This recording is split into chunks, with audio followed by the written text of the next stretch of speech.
Hi, I'm Rich with Inside HPC. We're here at SC18 in Dallas, Texas, and today I'm here with Phil from Tyan. Phil, thanks for having me. Are you having a good show so far? Absolutely. This has been a great show. We've been here since about 10 o'clock in the morning, and the booth placement is great, the products are great, and the crowd has been great so far. Okay, that sounds good. Well, let's start at the beginning for folks that might not know. Who is Tyan and who do you help? All right, Tyan, we've been around since 1989, so we've been around for quite a while now. We serve the channel, so we make server products, and that spans bare bone systems, that spans motherboards, and we focus on Intel platforms as well as AMD.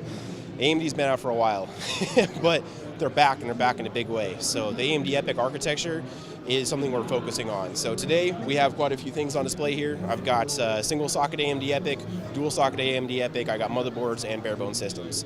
And they span high performance computing and server storage kind of applications. For folks who might not know, what are the advantages of the Epoch architecture from your point of view? AMD Epoch is very interesting. It kind of frees the PCI Express bus. For the longest time, you've had to have a dual socket for a good amount of PCI Express lanes. And we're at the crossroads of a few interesting technologies, a few merging things. NVMe storage. So you don't know it's a PCI Express device. It takes 4 PCI Express lanes. So if you want a good chunk of NVMe for fast local storage, you have to have a lot of local PCI Express lanes.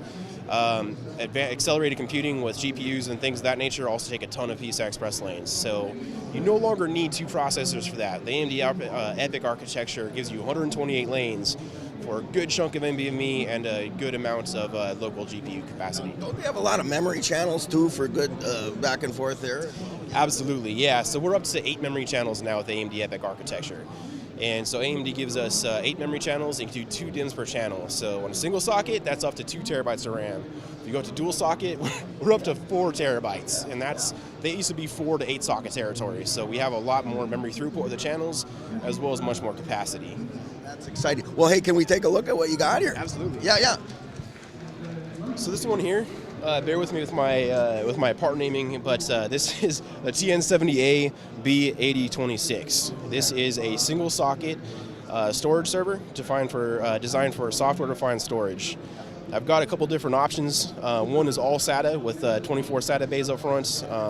16 of them are connected. 8 ports are designed for like an HBA. I also have a hybrid version that gives us 8 NVMe and 16 SATA bays, and I also have an all NVMe version as well. What kind of application space are you seeing as interested in this particular? I'm curious. Mostly software-defined storage, because it's a lot of throughput and a lot of lanes, and you could do things with JBODs, you could do things like external storage enclosures, but because you have the x86 processor, you're open to a whole world of standard off-the-shelf software that runs on it. And again, since the processor is kind of just a compute hub or just an I/O hub in this application, you don't need to go crazy with a very expensive processor setup. You can get a single socket system and just a ton of drives and memory and networking. Well, very cool. So what else we got here, Phil? So this one here is the same motherboard. So it's our 8026 motherboard. The platform itself we call the GT62F. B8026. The first half is the chassis name, the second half is the motherboard, basically. But essentially, it's a 1U software-defined storage server with a little bit tighter packaging, whereas the previous system was a 2U. This is a 1U with 10 2.5-inch bays. Now, we got 2 different options here. We've got all SATA, we've got all NVMe. And it's very easy to outkick your coverage with AMD Epoch. It's really easy to do something where you have too many NVMe drives and not enough networking. This is an ideal package for it because you have 2x16 PCI Express slots, you have an OCP LAN mezzanine, and you have 10 NVMe bays. So you can match your networking with your storage. You can get 200 gigabits of networking for 200 to 300 gigabits of NVMe. So it's a well-balanced system. Okay. Well, what do we got here? It looks like a lot of NVMe happening here from what I could tell. Yeah. So this system is interesting. I've got 26 2.5-inch bays in the front. One is missing right now, it's broken, so I just threw it out. But we have 24 standard 15mm 2.5-inch drives and 2 7mm slim 2.5-inch drives.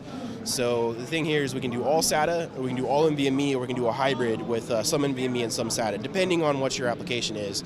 As you add NVMe bays, since they are PCI Express devices, you use slots up on the back. So depending on what kind of networking you need, and what kind of expansion capabilities you need, we can match the storage subsystem meets your use case. Yeah, a lot of DRAM slots here. I mean, crazy. We just talked about that, so absolutely, it's an example of what you can do with the AMD Epoch architecture. You know, eight channels per socket, 2 sockets. We've got 16 memory channels, 16 channels and 2 DIMMs per channel because of 32 DIMM slots. So 4 terabytes of RAM. You know, we used to have quad and 8 socket systems that had less slots than this. Yeah, but at big ticket prices, I would imagine. Absolutely, yeah. Yeah. So what's the end one here? Yeah, finally, so this is more on the compute side. We are at supercomputing, so this is a little more focused for the compute side of the house today. This is a 1U single socket AMD Epoch server, and it gives us some interesting expansion capabilities here. I can do 4 double-wide GPUs, or I can do 6 single-wide GPUs. There's actually 7 PCI Express by 16 slots in this thing. So we have a slot here by 16. That's good for your high-speed networking. You can put your EDR InfiniBand. You can put your 100 gigabit Ethernet, and the other 4 bays are for your GPU accelerators. And if you're not aware, with AMD Epoch, there's 4 processor dies. Each die has memory and PCI Express. So data locality is something you have to be aware of. And this lets me configure it differently. So I can either do 2 GPUs on 2 dies or 1 GPU per die. Some applications like to be load balanced, where you have 1 GPU per processing die. Yeah. Some of them like better if you have pairs of GPUs on each processing die.